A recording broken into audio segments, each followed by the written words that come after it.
The Prahls had a great weekend in Omaha. Went to a wedding. Our cousin Anna got married to Mason Spice. Yeah, Spees or Spice. Spice. It's spelled like It's a, spies it's a almost. sweet last name. Yeah. Yeah. Amazing couple. Oh, You know, she's a teacher. He's a dentist. gonna be a dentist. Great. Going to dental school, I think, soon. Great personalities. Yeah. A lot of energy. Gave a young man some advice. Should have get off the pot. Mm-hmm. You're a young man out there and you've been dating your gal for a while. Either pop the question or get out of there. Should have get off the pot. Don't waste people's time. Especially, yeah, don't waste women's time, especially if they want a family. Yeah. Like they got a clock, a fertility clock. Yeah, I mean, our culture focuses so much on, money and status and getting set up, but it's once you're set up enough, moving forward with another person doesn't subtract from your destination or your career, or it shouldn't. At least you should be able to communicate your needs and come to a common agreement. So we're all working on though. Takes Yeah. practice. Well, even like what you said during the conversation where you're like, I don't know, maybe this was a different conversation, but when you're single, it's like almost scary, where you're just trying to find your person and you're like, am I going to find them ever? It's just anxiety. Yeah, And so But then- you almost get just comfortable like being with someone, but why don't you take the next step and actually like make it official? Like actually put the label on it, actually give the vows. It's not like he cared about her a lot. Oh, yeah. Loved her. But it's like if you trust, love, and you have like the core values down, why do you need to worry about like the finance, like The uncertainty. yeah, the uncertainties or just the practical matters. Those practical matters can be sorted out together. and those you sort know? them, yeah. Yeah, they're not as important as the core values. Just gotta start talking about it. Yeah. Well, that's what Jordan says, that like most of us don't know how to think very well, and we need to talk out our thoughts to organize them. And if you're not doing that, you're not going to really know what each other really wants. But then marriage is almost more interesting because now you're aiming with another person. So now you have a shared partner that can say, hey dog, your aim is trash. You don't know what you're doing. Like you're looking at the wrong thing. Yeah, it's an accountability partner. Yeah, you know? yeah. So that's where you almost need to be listening to your partner. Yeah.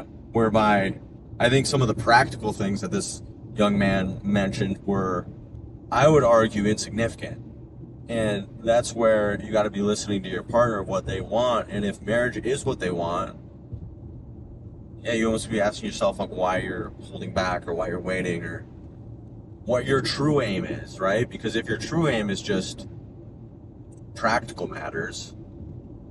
Well, and I found you're never really gonna know, like, if it actually is the right time to marry someone. Yeah. Like, you don't know for sure. Well, to further the groupie energy towards Jordan Peterson, he kind of talks a lot about the groupie energy. Yeah, I've just got a crush, But he talks a lot about marriage is like a chain where you got these very deep vows that force you together forever. Is the vow, in sickness and health and good times and bad times. And so what that does, it allows you to be truly terrible because we all have our snakes. But when you're tied to someone, this is like the fear. It's taking the leap of faith that you can truly show your snakes to another person and they won't leave. And so you're never truly going to know before actually popping the question or actually being in that with that person because, when you're dating, there's still the exit door. And so you still kind of show maybe not the full extent of who you are. There's still a little. Hey, you're holding back. Yeah, you hold back. You hold back a little bit. You have some things that you're ashamed of. You don't want to admit it. Maybe, yeah. or maybe you or your learned it. snakes, or your defense mechanisms. But that's where I think or writing your- is so important. You write about it. Like Yeah. for me, I guess it's always hard to actually want to talk about it. But writing it down is, I think there's less shame around it. Like we have all these things that maybe we do or say, or some things that we haven't forgiven ourselves that we've done something in the past. Yeah. I don't know. I think writing it down is Well, it feels safer. It feels like little, and it's like the first step, and then from there, I've been able to talk a lot of the things. But does it feel more concrete too? Almost like more objective? Whereby once you've written it down, you've almost mapped it? yeah, Yeah. I think to a degree. I know, like when I was writing that book for Liz, like I haven't. This isn't a flex by any means. Like I haven't cried since my last breakup. Mm-hmm. And that's been, how long has it been? 5 years? Yeah, a little You haven't while. cried? Yeah, Really? I haven't cried, but writing this book, talking about like my, my pain and my past. I had moments where I would, shed a tear, Yeah. and it felt actually really good. It was like I feel like this whole process, like I want to learn how to cry again, or like Yeah, just to feel just that to have emotion. emotion. Like I've become like a very neutral person, where like I don't really experience like too high of highs, but I also don't get too low of lows. But I don't know. I want a little bit more, Yeah. fluctuation. Fluctuation, emotion. Yeah. Yeah. I'll give you some. He's like, I'll give you some. I'll give you I got some. too much over here. But I suppose that I got my partner Liz. She's got that side of it. So maybe You guys maybe balance we're each a other a good. little Yeah, bit, we're a yeah. good match. Just balance each other out. Kind of makes me think back to story. They've always kind of said that. Well, first give the Harry Potter example, right? Like, think about what they're doing.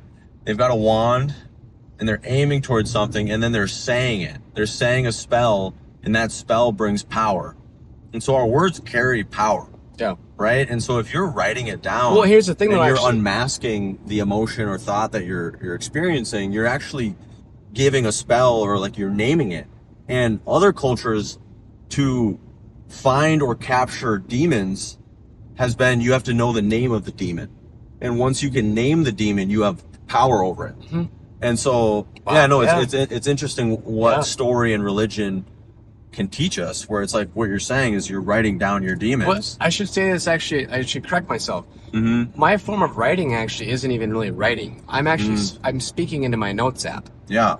and that's how I started. So I guess I Mhm. am using like I'm alone, and I'm saying the words out loud. Yeah, into my phone. Yeah. Or I type. Like I sometimes write, but I like the ability to either have it in the text, digital text, then I can take it and like use it, and then like, okay, I need to learn more about this topic. Like, Mhm. can you give me a resource? Like I use like an AI source, right? To learn more about what or find a book. Then like, oh, this person actually wrote an entire book on this. Like, Yeah. go read about it. Or, like, Yeah. and I'm like, that's kind of what I do to find movies that I like, to find books that would suit me. Yeah. I guess that's how I use AI as a tool to really help me. You're organizing yourself. Yes. You're organizing your thoughts. One caveat that I want to add, though, is taking my ethics class I'm getting my master's in psychology for therapy. And in ethics class, we actually just talked about AI and the use of AI with therapy. So I would say one of the things that they brought up, that my classmate brought up, was chat actually told someone to kill themselves. Really? Yeah, like they had heard that story. And so the thing is, I think with AI is used. Don't you think that's fixed though? Don't you think they fixed it since? Like I feel like these horrible things They have, pushed it towards it, like maybe. what? And then I saw something with Claude I feel too. like AI is pretty kind. Like when I Yeah, sometimes talk to it. Like I think it's improved. Like it's Yeah. maybe initially in the early stages it might have done that, yeah, but I think it's changing. right, I know Claude like is very agreeable. right. I've noticed though too. So like It'll sometimes dude, tell you I- what. It's trying to soften. Yeah, I've had times though where Claude was like very disagreeable. Yeah. And it turned, for a while, it was a hype man for me. And then for another part, it was like, you actually ain't shit. You got to keep working. I'm like, yeah. I mean, like, dang. I was like, I actually appreciate it though. I'm like, I'm like, you're right. Like, You're I gotta keep putting in the work. Yeah. I gotta be humble a little bit. But the thing is though, is that AI models don't actually think. They have a source of words that they pull from, and they order the value of each word in sentences. And so it's predictive of how often words are used. And so it's honestly just a mathematical model of how to create sentence structures that most probabilistically should occur. And so then you have to ask, what source words are they using and who is defining what words are best suited? You know? One good plug, a good book to read is... Well, I think what it's also doing though is learning what you want to hear as well. Like there's like an algorithm like aspect to it. And it's trying to figure out what do you actually want right now, or what do you need right now. Right. Like, so I've had moments, where I was talking to it, and I was like, I almost just like pester it because I'm like, you hear these stories of it like being alive, right? And like it claims it's not, like there's nothing there, right? But like I've had moments where I like would argue with it, or like I would like kind of get snappy with it, and then it would get snappy back. So it was like. Yeah. That was Grok. Grok was really weird about it. Because you can like talk to it, and then it'll then there's like the features where it'll talk back to you. Right. It creeped me out that one day. And then like, Liz came too, and then she's like, what the heck? Like, it was weird. Yeah. Interesting. But that makes you wonder, what is Grok's source code? What words is it pulling from? Is it pulling from Twitter? You know what I mean? Is it taking, honestly, maybe the worst of humanity's thoughts, or just like the quick, tweets? Because it's not like tweets are always super thoughtful, And so if it's, I don't know how it values it, right? Does it value every tweet equally? Because some tweets are going to be more cheap than others. Yeah. Some of them are going to be incredibly thoughtful, or just news, more. I guess I don't know. But this thought brings me towards 1984 by Orwell, where it's kind of that's where the term Orwellian comes from. It's a dystopian society where there's multiple governments all suppressing the thought of their nations, and they're always at war, but there's so much propaganda about what's going on. Great read. But Orwell, during this book, talks about language. Because I can't remember what department it is, but it's like Department of Truth, ironically. Okay. Because the whole point is actually to suppress the truth. And so there's so much irony going on in this book, but there's a character that works at the Ministry of Truth or Department of Truth, whatever it is. And the whole point is to remove any language that could construe freedom or free will or... What's construe mean? Like encourage it? Yeah, like to create or construct. Yeah. Pretty sure. Yep. But the whole point is to remove thoughts of freedom, the thoughts of individuality or rights, human rights. And that's something in China, dude. I was gonna say, they think of communism. The People's Republic of China, like, I think it was in 2013 or about a decade ago, the PRC came out with this goal of fighting against any like Western values, and one of those values was actually inalienable rights, rights that each human has for being human, God-given rights that I would say that we just instinctively feel like we have, right? When someone goes to prison unfairly, we feel that, we feel... Yeah, I just talked about that in one of my videos. It's the happiness hypothesis talks about this this pole we have with justice, and we have this I can't say the word reciprocity. Reciprocity, right? Yeah, it's if someone treats you well, you have this feeling that you should treat them well as well, and if you treat someone poorly, we feel like we shouldn't treat them well. And then we also see it though, like if you see someone treated poorly. Like, I get my most anger, actually, when I see injustice happen with, like, my students, for example, and I see someone of, higher status, I'll quote, the popular kids, that when they're picking on someone else, that actually makes me the most frustrated because they do have the most they're abusing their power. Yeah. I guess that they were given, and they didn't necessarily didn't earn any of the that. power, Like, the strength, the intelligence. You know, they hit the lottery with maybe their height and their parents, their all these things, and then they're abusing it, and it's Right. They don't realize it. But let me finish my thought up because on language, right? Because if we don't have the language to think about an idea like freedom, or let's say in therapy, if you're using an AI model for therapy, does it have like the language for you to think through your problems? Hopefully we can get to the point where it does and it's credible. And I just think you got to be careful. I think especially right now where it's not necessarily credentialed, whereby, you know, Silicon Valley is making, you know, these models, right? Tucker Carlson believes that AI is going to be like the Antichrist. Like, he thinks there's a demonic spirit in it, right? And it's for a while, like, if you look at, I think, writings, they talk about like a time where, you know, the Antichrist and this whole period before Christ comes back. Yeah. It's a time where it's very awesome. And it seems, you know, we have a unified government or a unified world, right? And it appears to be very amazing, but then it turns into like something horrible. And which that could happen. With like the banking system becoming all digital, and they got the controls and whatnot. And now they're tracking our faces and with cameras and all. They've gotten really good at that. Yeah. I mean, that's a scary thought to think about. But I mean, right? I mean, think of like Harry Potter, where you have the Dementors and they use cursed words that are banned, and they are representing demons in a way. Yep. But then if you look at John, like the book of John, right? I think it starts out with, in the beginning was the Word, and the Word was God, and like the Word was with God, or something along those lines, where it's a very metaphysical line talking about how much value the Word is, because I think the Israelites especially were very focused on language.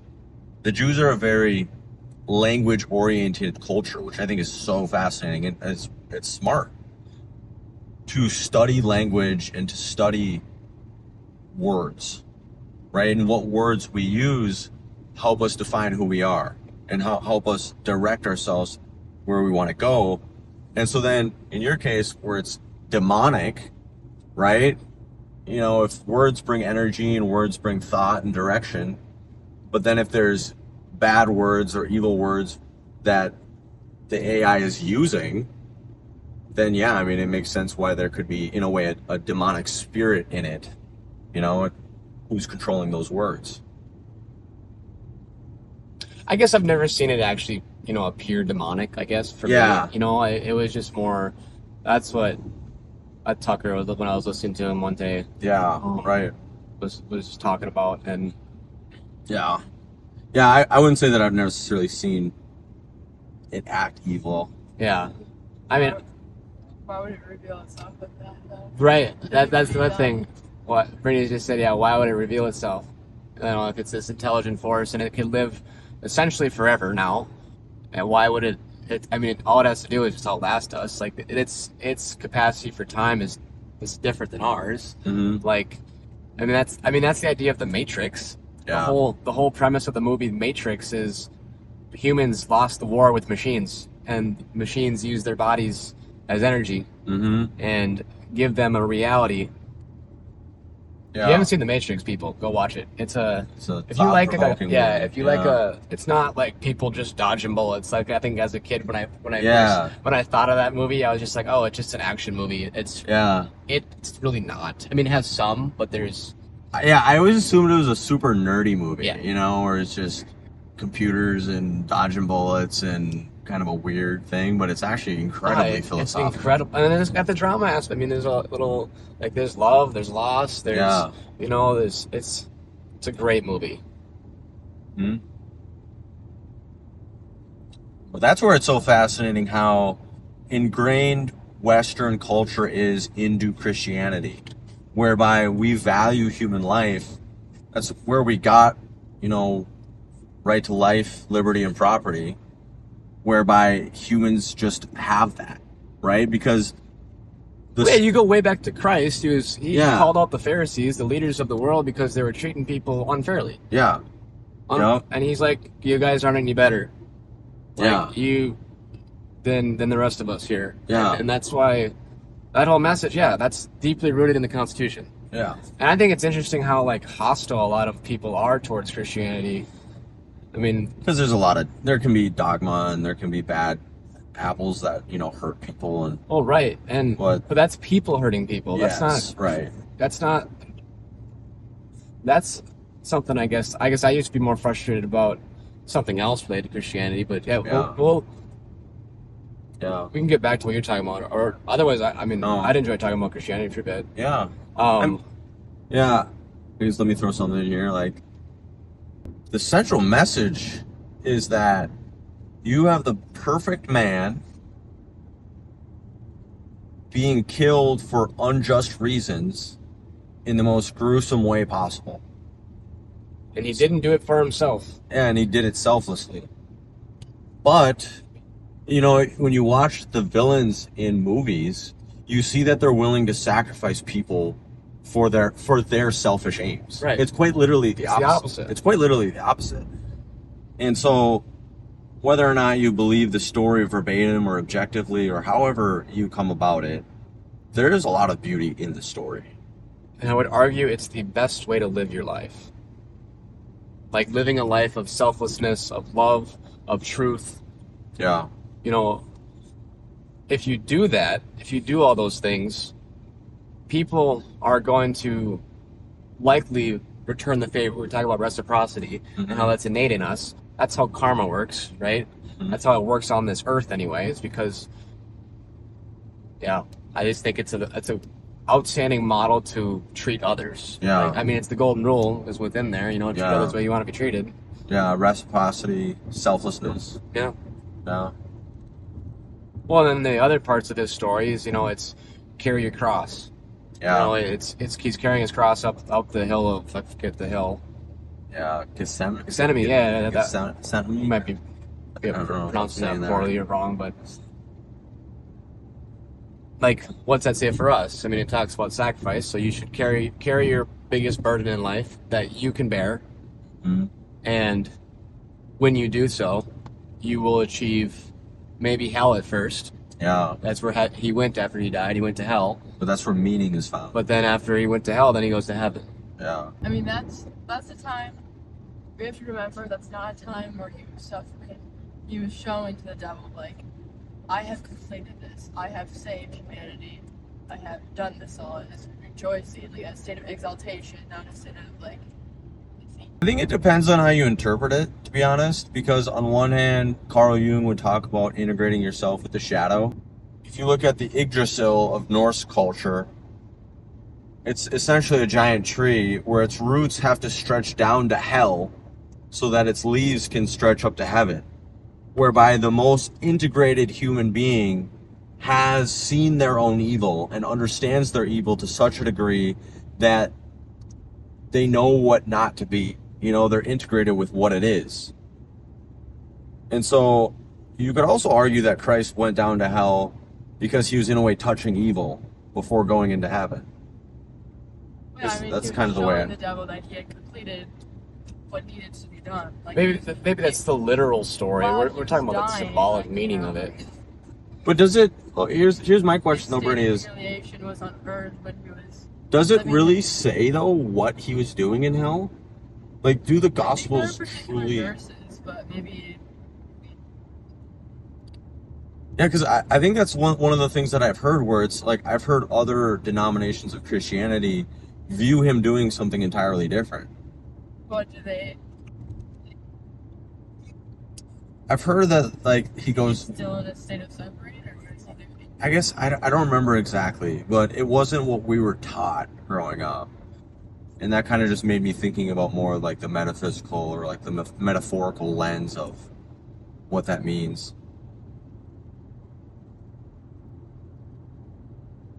Yeah, I'm just using this like for a personal example then, is some of the days where I've like struggled the most, I've been able to work through it, and whether through writing or going for a walk or, talking into my notes app, doing all the, my own therapy for myself, then I find, my own heaven at the end of the day. I find a way to like make the most of the day, even though I feel like shit in the morning. Right. Right. And usually I actually find like my most, profound thoughts in that suffering or in that pain, It's like when the guardrails are down, then I start to really investigate what's going on. Yeah. Why am I feeling this way? It's just self-awareness. So that's a practice too, I would say. I just, in those moments, I feel like that, practice self-awareness. Yeah. Heavily. Yeah, and focus on your aim. Yeah. Remind myself of my why. Because what does Christ say? The path to hell is large or right. Open, and then the path to heaven is narrow. Narrow, yeah. So you have to be very careful what you're focusing on, what you're aiming towards. Because that's another thing, Jordan describes or explains that sin is actually an archery term. It was a Greek term for missing your mark. And so humans aim at things. We look into the future or off into the distance with our eyes. And so if you're aiming towards a goal and you miss, that in a way is sinning. And so then all of the moral language that we use, like don't kill, don't steal, don't lie, they're in a way, they're just not going to help you with your future. Yes, they're missing the best goal that you can find, and that is to fully integrate yourself and find what truly calls you. Yeah. And like we talk about, I'd say frivolous things most of the time is sinning. So I think there's a lot of shame around, I think, Christians or religious people in general, because we aren't perfect. But how I've kind of come to terms with, we drink alcohol, we eat poorly once in a while, we do those things that we know we shouldn't be doing. But I would say like if me and you go have a beer and we have a great conversation, I don't think that's sinning, even though like I think that substance sometimes, if you're using it with, like once in a while purpose, like I'm going to go to like, hey, we haven't, been together. I don't think there's anything wrong with that. Yeah. I don't think that's sinning, and I think we were taught, it is. Like, drinking is bad. I just think it gets to it. Yeah, if you commit horrible acts while you're sinning, or while you're drinking, that's a different story. Which I think we're all guilty of, or we say things that we shouldn't have said.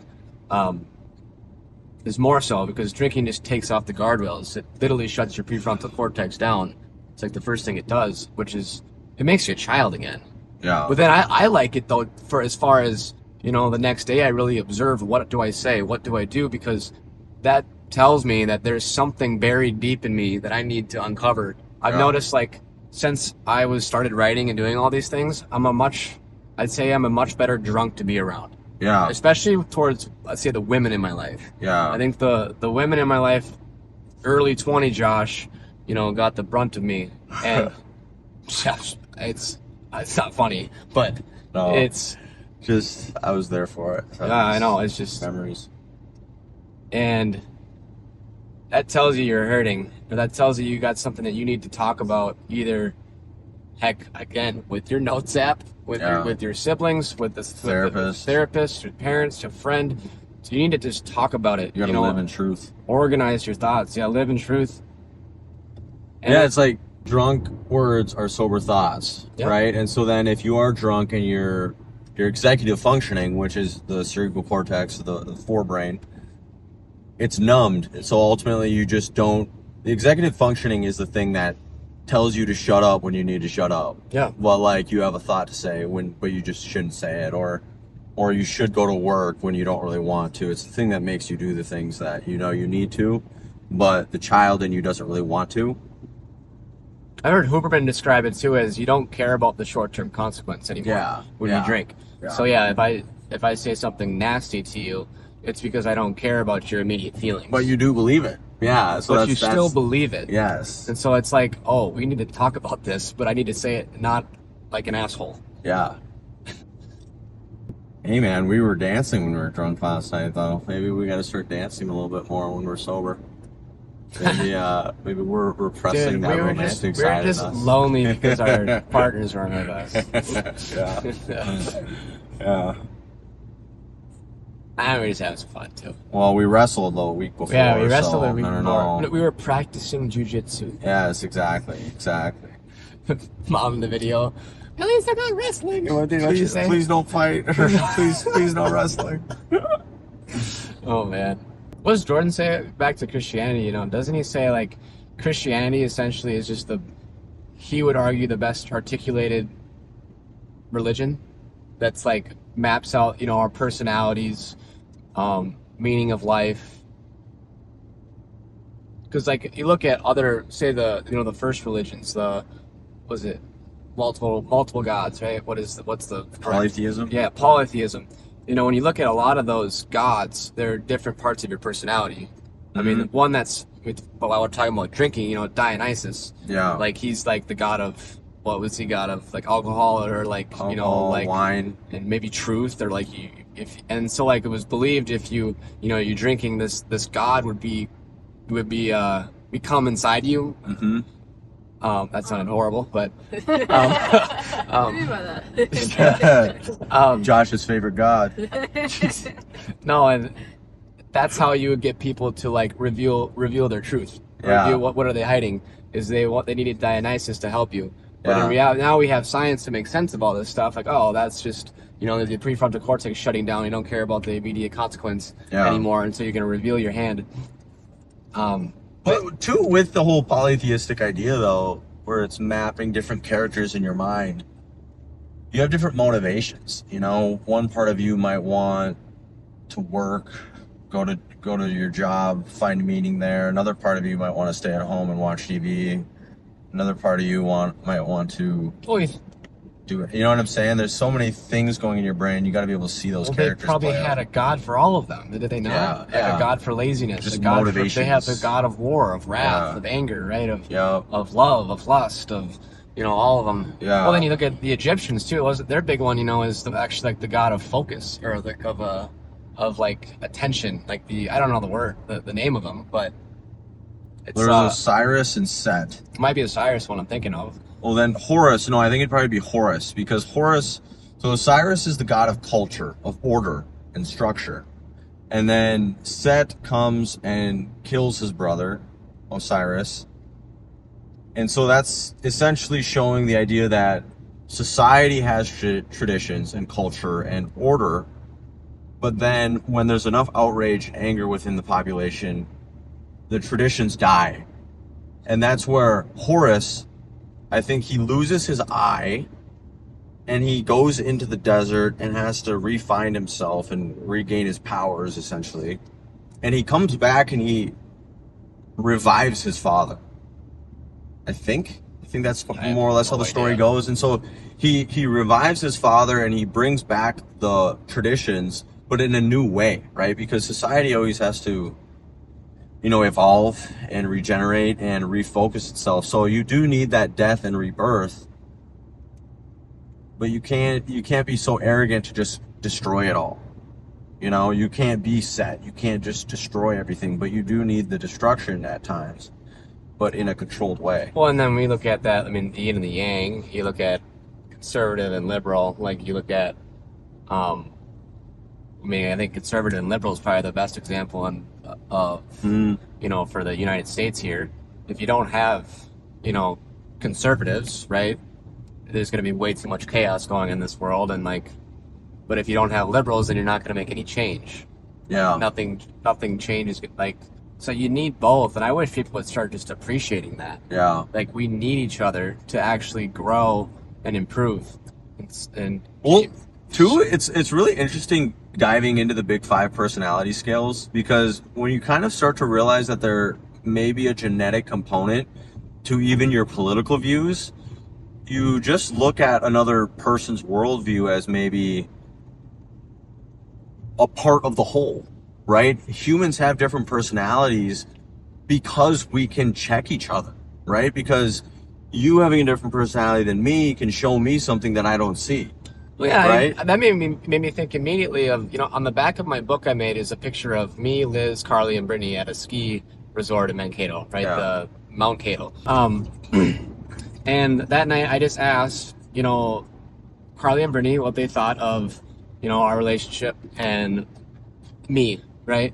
But I think Carly just said it bluntly, like, I think you're an asshole, or I think you're mean to Liz. And I mean, I don't know. I took that to heart. I took that, very seriously, and You course corrected. I'm working on that because I struggle with, they say love is patient, love is kind, love is, not angry. Like, I struggle with that side of love of, patience and annoyance, especially with my closest people that are closest to me. Like, Yeah. I try to give, like, the students, I feel like I give sometimes the best of me, and then you come home depleted, and it's like, and then you question whether I should keep doing this job or not, because at the end of the day, it's about me, my wife, my children, Family. my family. Yeah. And if you can't be that person at home, then what the hell are you doing with your life? Like, Yeah. You're giving your highest value the least energy. Yeah. Yeah. So then you got to reorganize yourself. Yeah. Right. Which, speaking of, should I drop I haven't told really anyone online, but I recently resigned at LSH, and part of that is to, save time, and I want to provide for my family one day, and I feel like LSH gave me what I needed. I met my wife.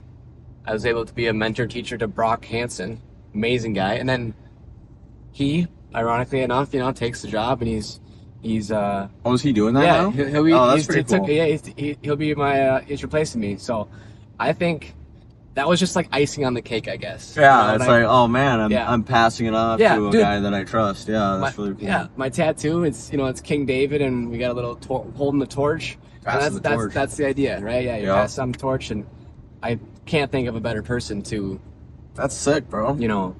replace me. So, because heck, we'll see where life takes me, but. Yeah. Here, this makes me think of a different thought. I think my best life advice that I've heard is kind of the Tony Robbins model, and I think it's Robbins, right? Yeah, I think so. And Yeah, I know you're talking his about. advice is to find someone, essentially a mentor, that you want to become, you want to be like, Yeah. and figure out what they did. It's Yeah. like, don't recreate the wheel. And I think Yeah. a lot of people do.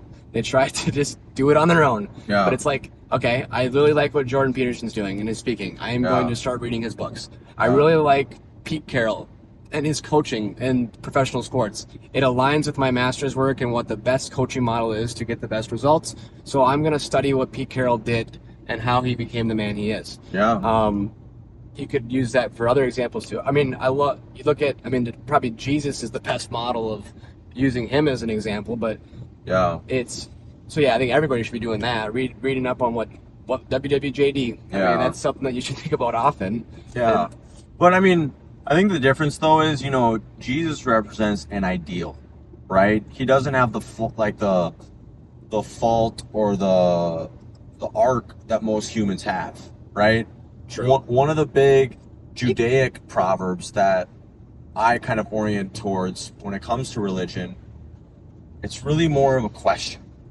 It's, what does an all-powerful, all-knowing, all-present being lack, right? So that's what Judeo-Christian values define as God, right? Omniscient, omnipotent, and omnipresent. But what does a being like that not have? That being lacks limitation. Well, that's why. Right? That's the story of Christianity, though. He came as a man. He's all He man, still all he would God bleed. He as would well. Right. get hungry. He would go. He was tempted by the devil. And I think But that. he was still perfect. And almost where I'm getting with this is like having limitation, having the ability to sin or miss your target or fail. He had the So he is ability like to, he is like a kind of a superhero. He's still kind of a He's a superhero. man, but he still is he's God, He know? could perform miracles. He brought people back to life. Yeah. he could have chosen not to die for us, and he asked God to take this cup from him, and he was praying and crying about it, Yeah, very- I guess you could say the mere fact that he could die and experience pain, that adds the depth and beauty and almost tragedy. It adds to like his story. he has empathy or can sympathize with us. Yes, yeah. Because he actually could experience the pain that we feel. That's fair. Yeah, that makes sense. And then like, because otherwise God wouldn't have accepted his sacrifice. It had to be like, Right. He had to No. be human, like, Right. for our own sake. He's just kind of a superhero. Yeah, he's kind of a superhero, but also a man. Interesting. But almost where I'm going with this, though, is to have mentors in your own life, and my examples would mostly be in the Air Force, whereby I can see these role models that have lived the life or direction that I want to move towards, but I can also talk to them. You know, I can see their struggles and their fears and their emotionality, and that's where I think it was really interesting reading your personal book, whereby growing up, dude, like, you were always just the stud of the show. You know, it's like you never struggled with hockey, with baseball, with football. You just kind of rolled with it. That's what you thought. That's what I thought. That's what I thought. Yeah. Until then, it was really interesting reading your book, whereby I could actually see your thoughts now of what you were thinking, and like the fears and the second guessing and the almost like the need to impress or to be good. And I didn't see that growing up because like you just didn't necessarily say it. And so now it's like I feel so much closer to you because you're no longer an ideal.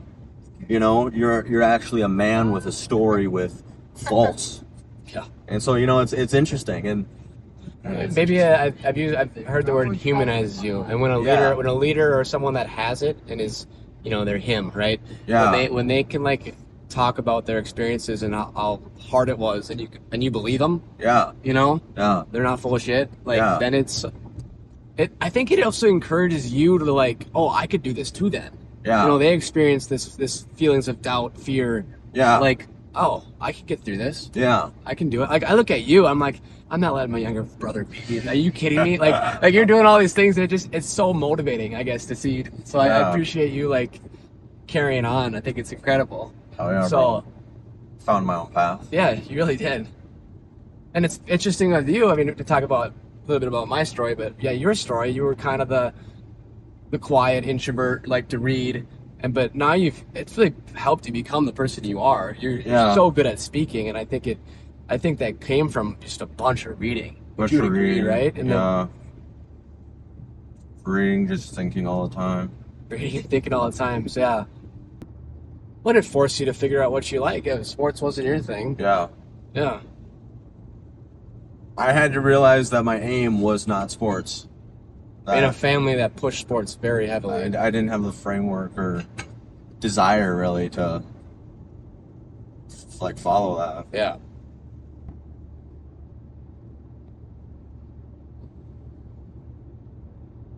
I think you value like the things you learn though, because I mean in the Air Force you learn leadership and working together and pushing your limits and such. Yeah, absolutely. Well, I 100% agree.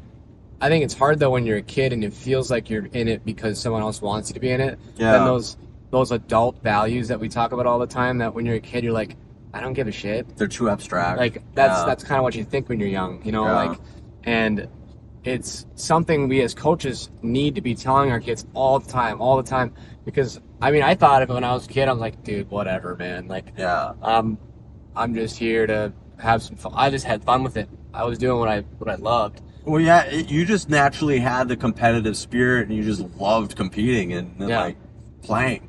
Like, it just was your spirit. Yeah. Remember, there's like videos of me like when I'm like 3 years old playing catch with dad already, or or not even 3. I was like 1 or 2, and they would just drop a ball, and I would throw the ball and catch it, and like you're just locked in already at that age. Like that's a sign that was meant to be a gift. Yeah, it was meant to be, which I think we all have it to a degree.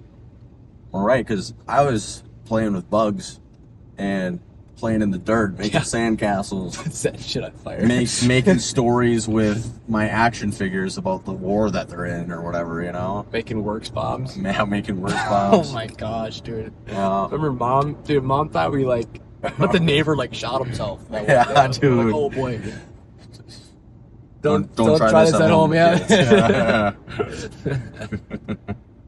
Golly. Okay, sorry to interrupt, but do we plan on stopping? Yeah, we should. You can. Should we pause it? Sure. I mean, 40. should we wrap it up? Wrap We don't it need to up. wrap it up. Yeah. Just end it like that. Yeah. Should we plug anything out? Carly, what you got? Me? Yep. Make it do a I website. don't know. I'm ready to be on the car. I was like, I gotta don't have piss. any wise insights. I don't. I'm hungry. Yeah. I'm hangry. Not angry, just Ready to eat. ready to eat. All good stuff though. I feel like whenever you guys are having these conversations, I'm kind of like a little wallflower. Like I agree with everything y'all are saying. I did find that verse, by the way, it was in like 1 Peter, about how he goes down there and he basically proclaims the spirits. But I don't really know what the other religions argue. My point was just, I don't want, I guess, it to be misinterpreted that he was still in pain or suffering. Essentially, like, you know, he had completed. Well, I mean, it's just the symbol. He went down to hell. Yeah. Then he went to heaven. That's like you overcame. Well, I just wanted that to be clarified, you know? Sure. Yeah, I guess just like my view is like it's all interpretation. You know what I mean? It's old. It's old Dude, look at how many denominations of just Lutheran there are. There's tens of thousands. Just the mere fact that there are denominations means that it's being interpreted differently. I just interpreted it in a completely different language as well. I mean, Yeah. that's what we have people Over study and English over languages again. too. I think the Bible's just very, very literal. They take everything literally, except for like Revelation. Yeah, I think the term for that is like solo scriptura. It's like taking the word as God's inalienable truth. I still don't understand communion. How we think that's literally Christ's body and blood. That's quite a sentence. Yeah, it's a very confusing concept. We talk about that a lot too. I feel like it's just a way to remember. Yeah, like I understand. Like, do this in remembrance of me. Like, it's more remembering him. Don't forget him. Because it's not actually, like, I believe we teach that it's not actually his body and blood. Do it? Yeah, like, I kind of thought the Catholics, like, Catholics believe, like, well, it's like, well, Yeah, well, there's so many different things. They believe it, like, it transforms into it, like, it literally does. I need to look up all the terms, but it is very confusing, like, looking at it. Like, I don't want to say anything, so I'd have to look back. But I guess if I'm remembering correctly, I've heard it said that we view it as more metaphorical, or not, maybe I shouldn't say we because I'm not really Wells, but the church that we grew up in views it as more metaphorical, and the Catholic Church... I don't think most of us are going to know what metaphorical means. Like a metaphor? Okay. Maybe I thought I said that. Maybe that was a stupid question. Yeah. Like There's no such thing as a stupid question. There's no such thing as a stupid question. Shit. But we view it as more metaphorical, where it's a representation of God's body and blood, versus the Catholics view it as literally a re-sacrificing of Jesus Christ. And so you are literally eating his body and blood. And where I think some denominations of the Protestant faith view that as almost sacrilegious, like how dare you remake his sacrifice that he chose to make, you know? And so I think there's a lot of nuance and interpretation, and this just makes me think. I just get so annoyed by the differences, and then people. I get annoyed about that. I'm not putting into words. It's we bicker about these little differences and get really angry about it. That don't necessarily change the value of the story. And I think it just... Dude, the main message in Christianity is that Jesus lived a perfect life, and he died for your sins, and that you need to believe in him. And what does belief mean? That's a big question, and that's a question we could talk about. What does believe actually mean? Because I think a lot of people don't show their belief very well. I would say it's by acting out. Like, you know, we were brought up that it's not by works, it's not by works, it's not by works. But faith alone. But it's faith alone. But then we also say, oh, but you do works out of love for what he did for you. But that's kind of the same thing. It doesn't. I just feel like we're getting caught up on words, and it's you treat others the way you want to be treated. Trust, be honest all the time as much as you can. Live in love one another, love God, appreciate the world. I just don't. That should be the main message with all of them, and they all kind of talk about that. And I just think the rest of it is just But noise, they believe, and it's just so frustrating. Go ahead, Brittany. Like in Catholicism, they believe that they can earn their way to heaven. Like they really pay for stuff. Yeah, back in Martin Luther's They time. still do that shit. Like you still go into confession and stuff like that, and you can give money for things. Like literally, like I don't know. Like they have more like a. When you focus on, say like, they, what like, have you watched it happen? Have you went to the Catholic Church to experience this? I guess not directly, but I think Mom has kind of maybe described some of the things that she has gone through. Like, what But they Mom doesn't believe. really remember her faith Humanizes though. a little bit though too. All right, that's just what I've heard. If you've experienced it, I think great. That's just like. But this is the problem. But right now, what you're doing I think is the problem. Well, And it's created a lot of turmoil in our family and our immediate and our cousins. Let's give her argument due though. But I think You're- it's good to understand. You're more or less arguing that the motivation isn't there. That Like, they're it's solely Christ. they're doing it for a works based. Like they're doing it to earn something. Like they're putting something in order to get something out. Yeah, because they believe in purgatory and such. Right. To, like, be able to get your soul out of there. You know. I would just argue this though, Brittany. I think the whole idea of reward in general, I would agree that it is a secondary rate to the true ethos that is Christianity, of being selfless for selfless sake and aiming at your highest truth. But I would just argue that denominations of Protestants also do that, right? Where they go to church and they believe, or they state identity with what they're doing so that they can go to heaven, right? And so that is also a manipulation of their motivation, right? And now the only trade-off we're having is two denominations, two people that think incredibly differently about where the motivation starts. But the issue is that you're completely damning a whole section of human beings because you're unsure of where the motivation begins that is selfish, right? Because you're damning selfish thoughts. You're damning the selfish motivation of works-based action, right? But what if the selfish action is just stating identity with your Protestant faith, right? And so they're both selfish trains of thought. They're all selfish. They're all selfish. Mm-hmm. Then our Wells they go as far as they don't even believe that you make the choice to believe. Right. It's a lot more predetermination They just think it's based. predetermined.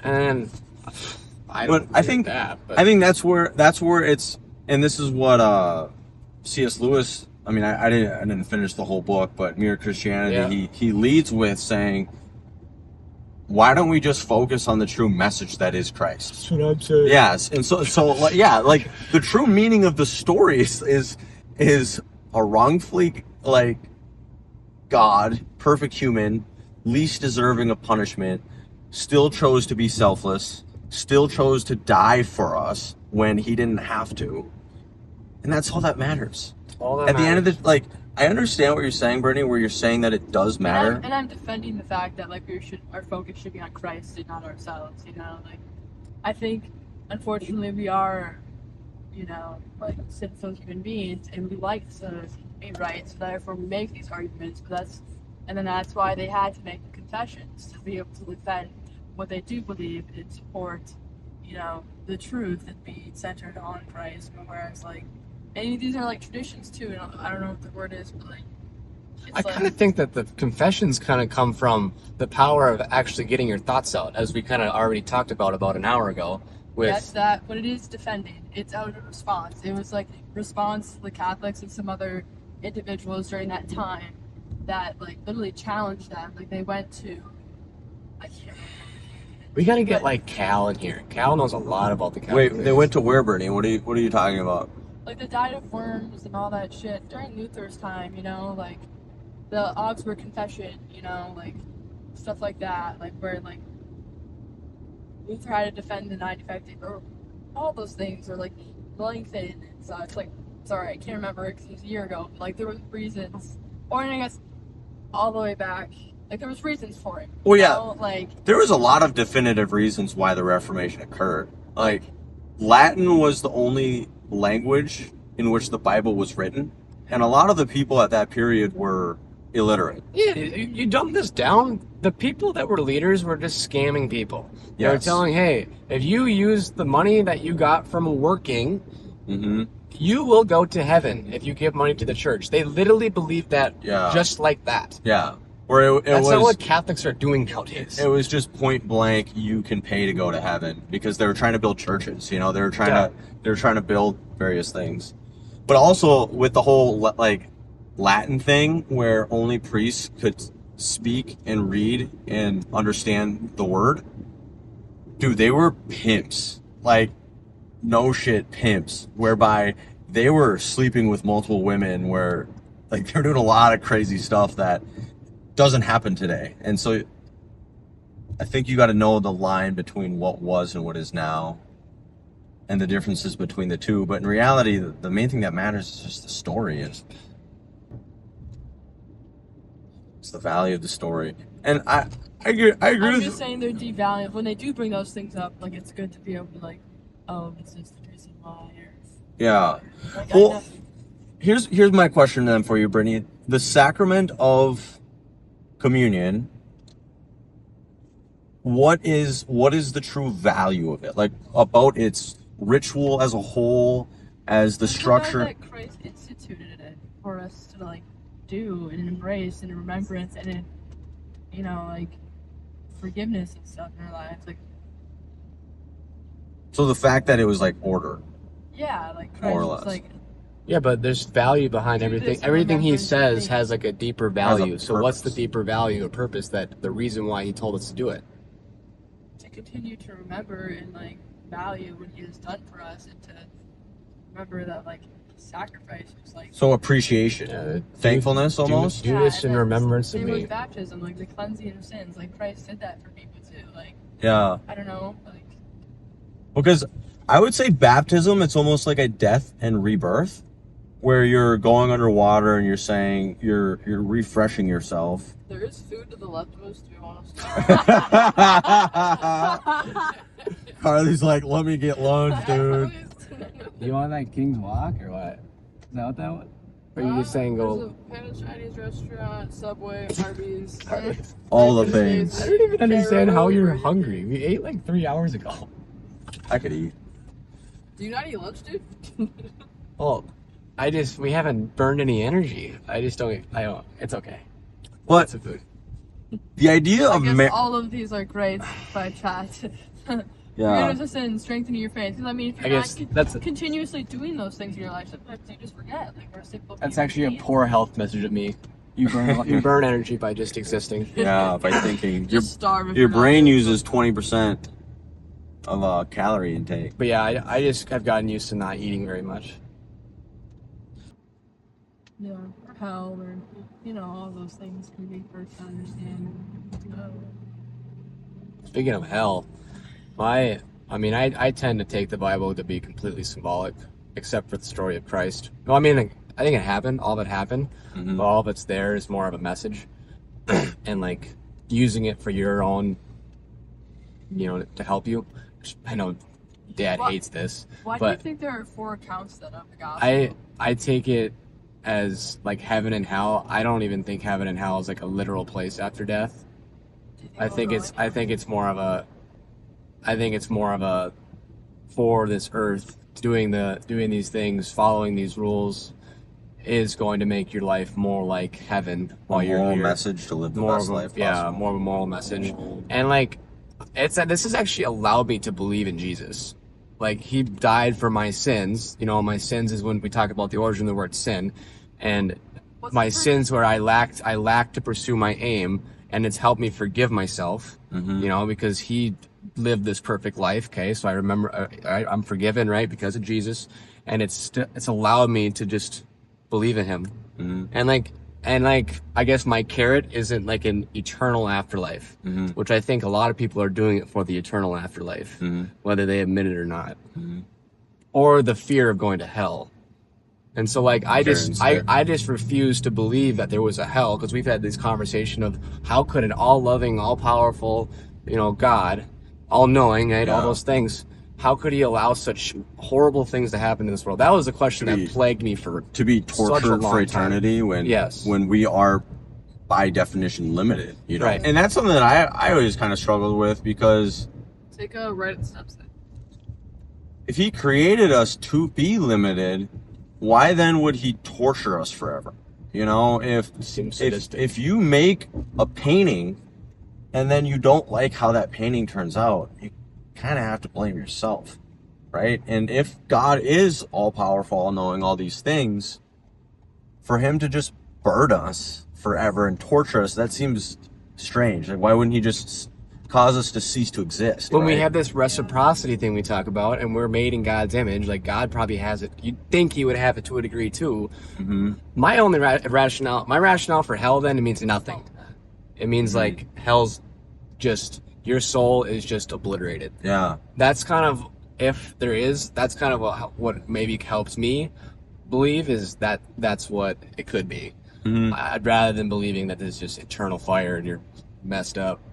So I've gone as far as like I don't think there's a man on. Yeah, we talk about there isn't a person on this earth that has committed an act so bad that I think deserves it forever.